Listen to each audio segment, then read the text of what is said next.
Have you ever felt like you made the wrong choice and wondered what would have happened if you had chosen differently? Language learners feel that too.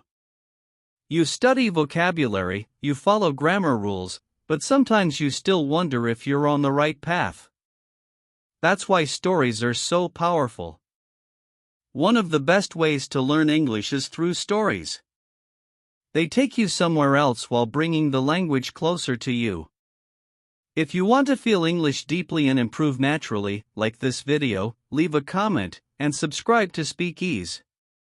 The train station was nearly empty. Late evening, cold air, and the kind of silence that presses on your chest. Liam had missed his train. Or maybe he hadn't. He wasn't sure anymore.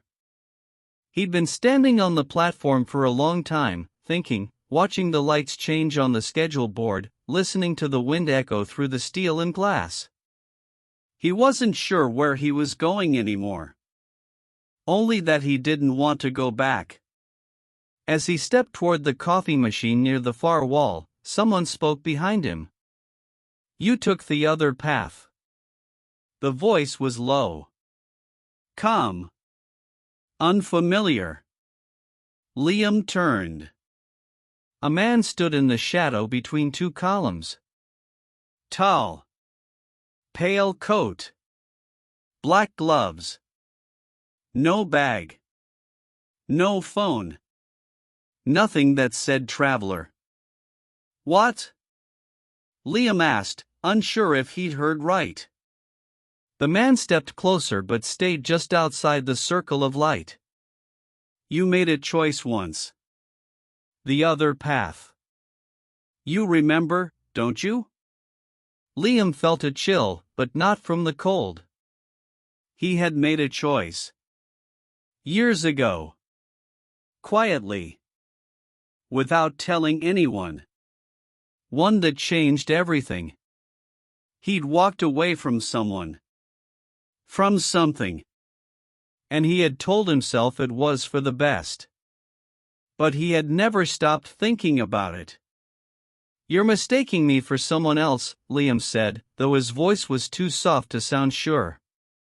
The man tilted his head slightly. "Maybe. Or maybe I'm just reminding you, it's not too late." "Too late for what?" "To go back. Or at least look." The lights on the schedule board flickered. A train pulled in at the far end of the platform, its arrival silent except for the soft hiss of brakes. Liam looked toward it. No destination listed. When he turned back, the man was gone. Not walking away. Just gone. He walked to the train anyway. The doors were open. Inside, warm light and empty seats. He hesitated, then stepped in. No conductor. No announcements. The doors closed behind him, and the train began to move. He didn't know where it was going. But something told him he did. Out the window, the world blurred.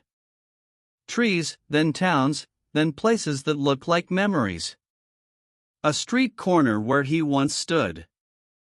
A bridge he had walked under in silence. A window that once held a light he hadn't knocked for. He pressed his forehead to the glass.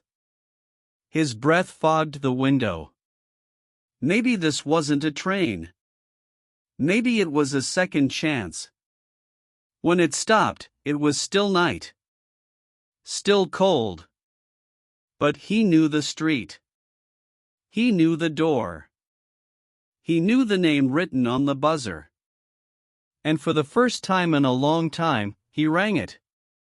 In today's story, you learned powerful phrases like "you took the other path," "it's not too late," and "maybe this wasn't a train," phrases filled with meaning and mystery.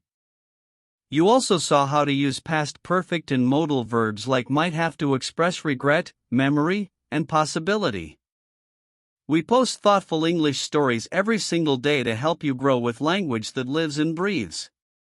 Like this video, subscribe to SpeakEase, and leave a comment. If you had the chance to go back, would you?